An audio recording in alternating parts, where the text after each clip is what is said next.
Bismillah ar-Rahman ar-Rahim. Alhamdulillah wassalatu wassalamu ala rasulillah wa ala alihi wa ashabihi tasliman kaseera. Rabbi shrah li sadri wa yassir li amri wa hlul 'uqdatan min lisani yafqahu qawli. In the last session we discussed about the rulership in the southern part of the Arabia, that is Yemen. In this session, inshallah, we'll talk about the rulership in Hira, that is a northern part of Arabia, and the rulership in Hijaz. So rulership in Hira is basically the part of the Arab which is right now it's called Iraq, and the northeastern and northwestern part of Arab, Iraq and Jordan. So in northeastern part of Arab, which is Iraq, mostly that used to be ruled by Persian Empire. Ever since Korosh the Great, the Cyrus the Great, which is also called Zulqarnain by some historians, he ruled united Persians. He united the Persian and ruled Persia and that part of the Arab in 550 BC and since 529 BC. Later on,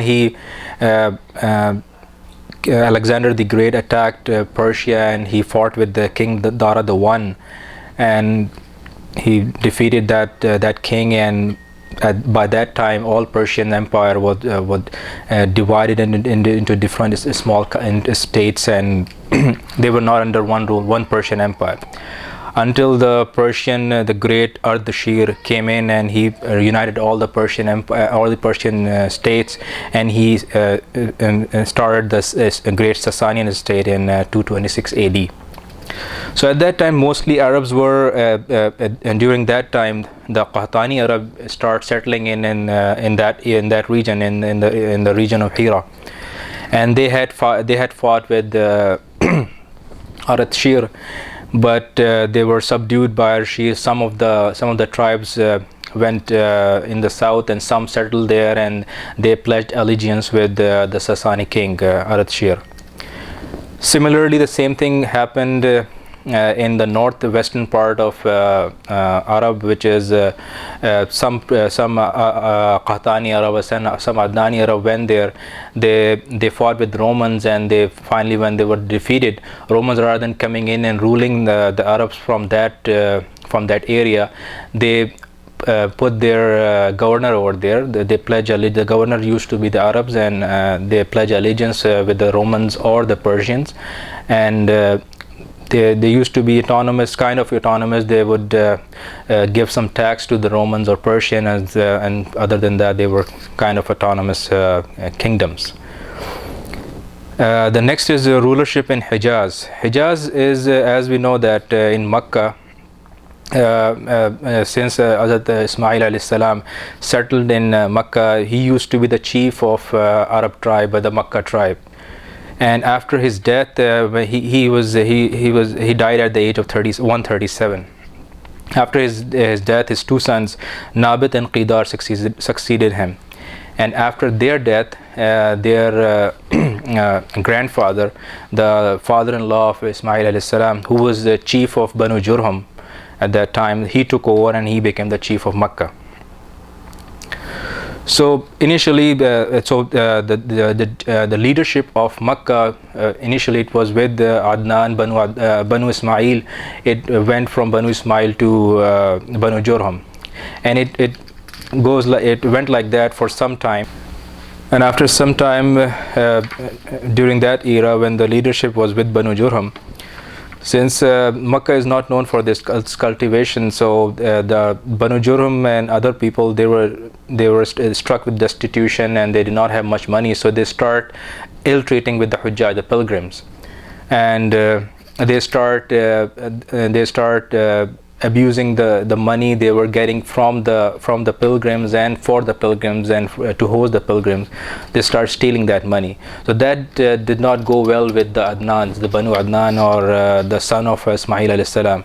So they didn't like that, and Banu Khuzad, another tribe which were living outside Makkah, they talked with them, and finally they fought with Banu Jurhum with the help of Banu Khuzad and drove them away. So while Banu Jurhum, while they were going away, they filled up the well of Zamzam, leveled its place, and buried a great many things in it. So all the treasure of Makkah, like there used to be jewelry and other kind of precious things, which were given by different kings to the Makkah and the Quraysh. Banu Jurhum just filled it up and leveled it up in the well of Zamzam. So after that, Banu Khuzā took over and they became the leader of Makkah. Still, Quraysh and Banu Ismail is still in oblivion. They are still ruled by other tribe. So Banu Khuzā took over, but three responsibility they gave to Banu Mudar. The first responsibility was leading pilgrims from Arafat to Muzdalifah. So when pilgrims are going from Arafat to Muzdalifah, they could not go until someone from Banu Mudar leaves that place. So that is the responsibility of Banu Mudar to show them the way. Unless they go from Arafat to Muzdalifah, nobody was allowed. Similarly, Al-Ifada, number 2, leaving for Mina after Muzdalifah. So once in the day of sacrifice, they leave from Muzdalifah to Mina. So Hujjaj or pilgrims are not allowed to leave that place until somebody from Banu Mudar leave that place. And the third is deferment of the sacred months, and this was the responsibility of the family of Tamim bin Adi from Bani Kinana. So this is a famous tradition in Arabs of that time. So they used to have some months which are sacred to them. They would not fight in those months. But there was a tradition in them that whenever they see any need to change it, they would change it, and that is the responsibility of some of the tribes, special tribes. So this is the responsibility of that tribe. So whenever they see that they need to fight in that month of the year, they would just change the sacred month, which is later on condemned by Islam. So the Banu Khuzā ruled over Makkah for almost 300 years, and later on Qusay bin Kulab emerged, and he married the daughter of the chief of the Banu Khuzā, Hilal bin Shiba. His name was Hilal bin Shiba. Yes, Halil bin Habsha. Sorry. Halil bin Habsha. He was the chief of Banu Khuzā, and Qusay bin Kulab married the daughter of Halil bin Habsha. After his death, there was Qusay bin Kulab wanted to take over from Halil bin Habsha and wanted to become the chief of Makkah. There are different narrations. Some say that Halil bin Habsha himself wanted Qusay bin Kulab to be chief of the Makkah. Some say that he wanted his daughter to be the chief of the Makkah, or he appointed the daughter to be the leader of the Banu Khuzā. And some say that Qusay bin Kulab himself considered himself from the noble family, and he considered himself that he should take over from Banu Khuzā and become the chief of Makkah. So anyways, he fought with them, Banu Khuzā, and later on there was a settlement, and he became the chief of the Makkah finally. And then at that time, Quraysh, all the tribes of Quraysh, they were scattered around the Makkah. All around Makkah, they were scattered.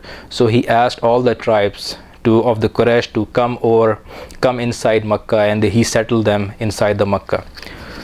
So, and at that time, Qusay bin Kulab having all the powers. He had monopolized all the privileges of leadership and honor.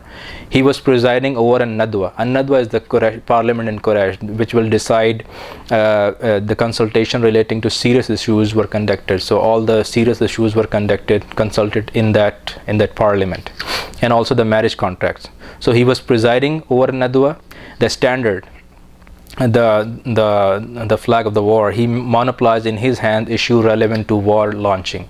So he had the power to start or end a war. He was presiding over a Nadwa, doorkeeping of Al-Kaaba. So he had the keys. He is allowed to go inside the Kaaba and for his protection and service. providing water for the pilgrims. So there was a tradition in Arabs, they would provide water, they would put some dates and raisins in the water to make it a little sweeter, and they would provide this it's a service for the pilgrims. And feeding the pilgrims. So those pilgrims which could not feed for themselves, they're poor, they would use this service for eating and drinking. So the Arabs used to take pride in those services, providing those services. So Qusay bin Kilab used to have all those privileges, but during his time, he had two sons, Abd Dar and Abd Manaf.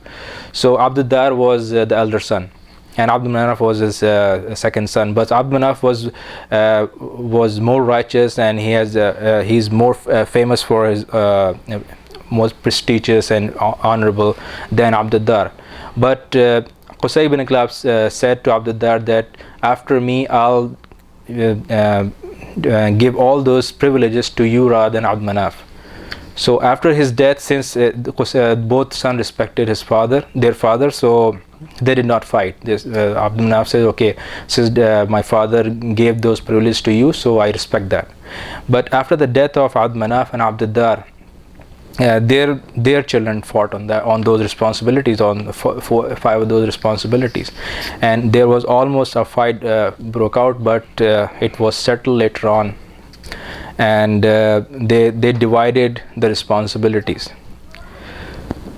Like a Nadwa house, the flag and the doorkeeping of Al-Kaaba were maintained for the sons of Abd Dar. So those 3 responsibilities: the presiding over a Nadwa, the standard, starting or ending a war, and doorkeeping of Al-Kaaba, that remain with the sons of Abd Dar, while providing water for the pilgrims and feeding the pilgrims went to sons of Abd Manaf.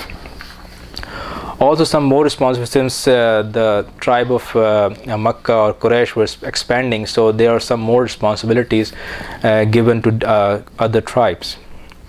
Casting the lots for the idols was allocated to Bani Jum. Noting of offers and sacrifices, settlement of disputes and relevant issues were to lie in the hands of Bani Saham. Consultation was to go to Bani Asad. Organization of blood money and fines was with Bani Teem. Hazrat Abu Bakr Raziallahu Anhu was from Bani Teem. Wearing the national banner was with Bani Umayyah. Osman Raziallahu Anhu was from Bani Umayyah. The military institute, footmen and cavalry would be Bani Makhzum responsibility. Famous personality Khalid bin Walid, Abu Jahl, Walid bin Mughira were all from Banu Makhzum. Bani Adi would function as foreign mediators. Umar bin Khattab Raziallahu Anhu was from Bani Adi. So these different tribes were given different responsibilities in that society. So this is the rulership in Hijaz just before the dawn of the prophethood, and the rulership in Pan Arabia. The political situation was very bad at that time. The masters and the slaves, there are only two classes, masters or the slaves. Masters have all the rights and slaves have no rights. So if you're and how the slaves, how you get the slaves, you attack a land, you kill them, you kill their women, you kill their men, and whoever is left, they become the slave. So the situation is really bad for the slaves, and masters are enjoying all the benefits. So we conclude over here. The next chapter is the religions of the Arabs. We talked a little about the Jew and the Christian, how those religions came into Arabia, and we talked a little about the Mushrikeen and other religions. Inshallah, in our next talk. Subhanakallahumma wa bihamdika nashhadu an la ilaha illa anta nastaghfiruka wa natubu ilayk.